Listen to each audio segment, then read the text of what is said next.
As if the answers to all your problems will fall right out of the sky. Fall right out of the sky. Dude, we're falling right out of the sky. We gotta drop the load.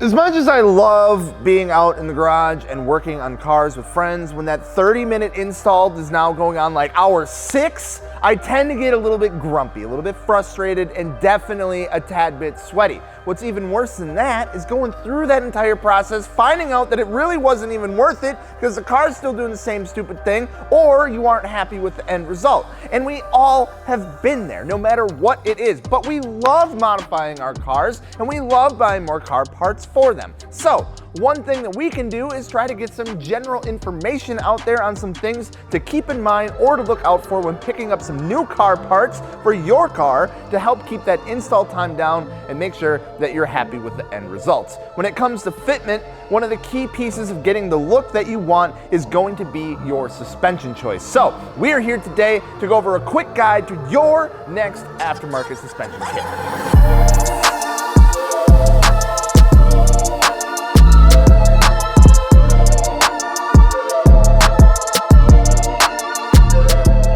First things first is to go over your options that you have out there for suspension. Most vehicles are going to have choices of either lowering springs, coilovers, or air suspension. Those are like the main 3. What's going to work best for what you are going after? That's what you have to figure out. Lowering springs, as like one of the first options here, are an affordable way to lower your car, but don't offer any adjustability to them. They are literally just a replacement string for your stock strut.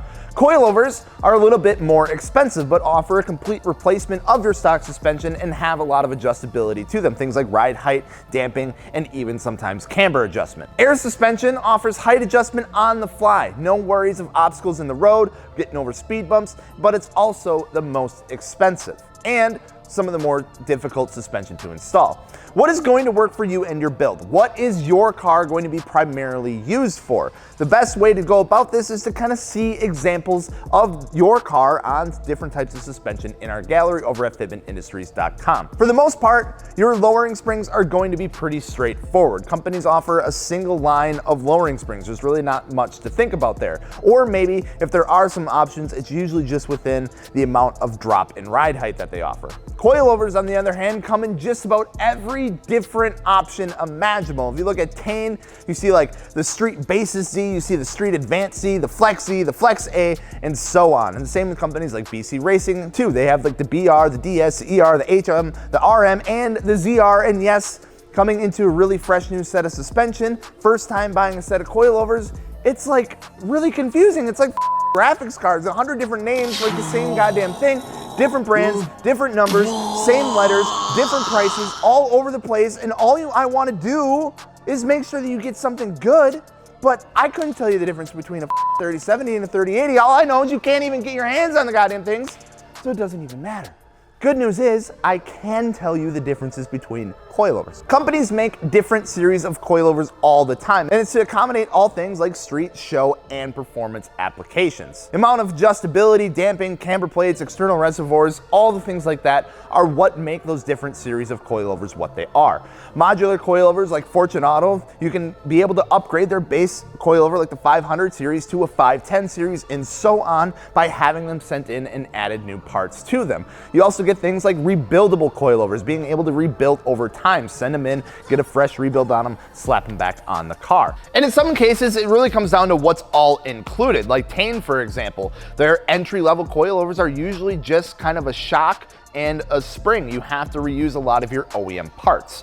What about air suspension? Usually, it's all about the management is what's going to increase or decrease those prices. Again, what are you going to be using the car for? The main thing to keep in mind here. What role is your suspension going to be playing? I would say about 90% of the time, your entry-level series of coilovers from whatever brand you get them from will do everything that you would ever need. If you're just looking for, better fitment for your daily, you don't need to spend an atrocious amount of money on something with independent compression and rebound damping with an external reservoir or anything like that. Would it be a flex? Yeah.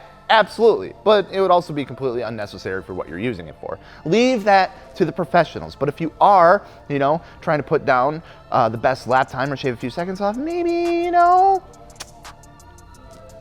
take a whack at it. So, you know what type of suspension you want to go with. You know what you can expect out of your suspension as far as what features they offer and what you can find on the market. And as far as what they offer as adjustability, what is next? Well, I'll tell you. Now, this really only has to do with coilovers, but spring rate is going to be something that you want to know about, especially if you're going for a very low ride height or something with a tight fitment. Most coilover companies will let you choose your spring rate or allow you to upgrade to something where you can. Something like Swift Springs is a very common upgrade for a lot of these companies that you can switch from their spring that they offer to a Swift Spring with a custom spring rate. Now, spring rate has to do with how stiff your springs are, the amount of travel that they have, how much are they going to compress. Higher the spring rate, which is usually measured in K, the stiffer that they will be. So you'll see things like 5K, 7K, 10K, up to like 100K springs. Now, the stiffer the springs are, the less amount of travel that spring is going to have, giving the overall amount of travel that your coilover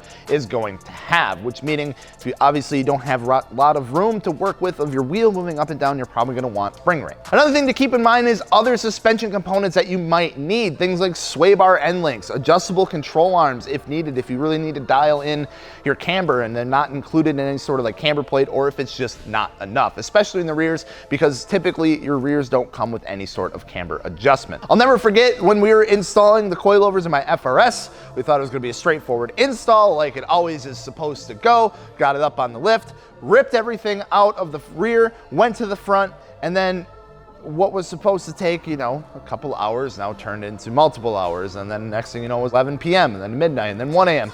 All because of the sway bar end links. I didn't have a replacement set of sway bar end links, and we couldn't get the OEM set out because the way, you get the Allen thing, and then you're supposed to put like a wrench on it, but then anything over like 4 years old just corrodes and like the Allen slips out and then you can't undo it. So then you're like, all right, well, I guess I'm just gonna cut the sway bar end link out, but like you can't because all the freaking parts stores are closed and you didn't know that you needed sway bar end links to replace your coilovers. I'd look into it, just take a look at them. If it looks like it's gonna be just order a set, promise. And then the last thing that you're gonna wanna do, so you got your suspension, you got it in, you got it installed, everything's good to go.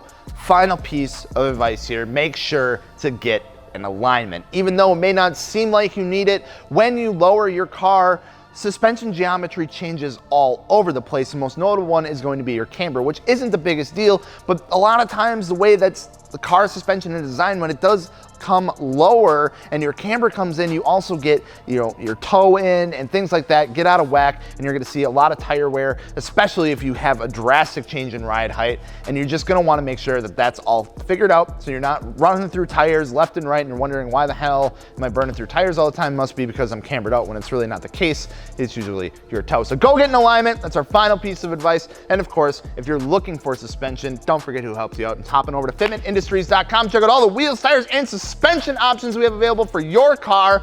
And of course, don't forget to subscribe. I'm Gels from Fitment Industries. Thank you guys so much for watching. Drop a comment down below on what you would like to see a guide on next. We'll see you later. Peace.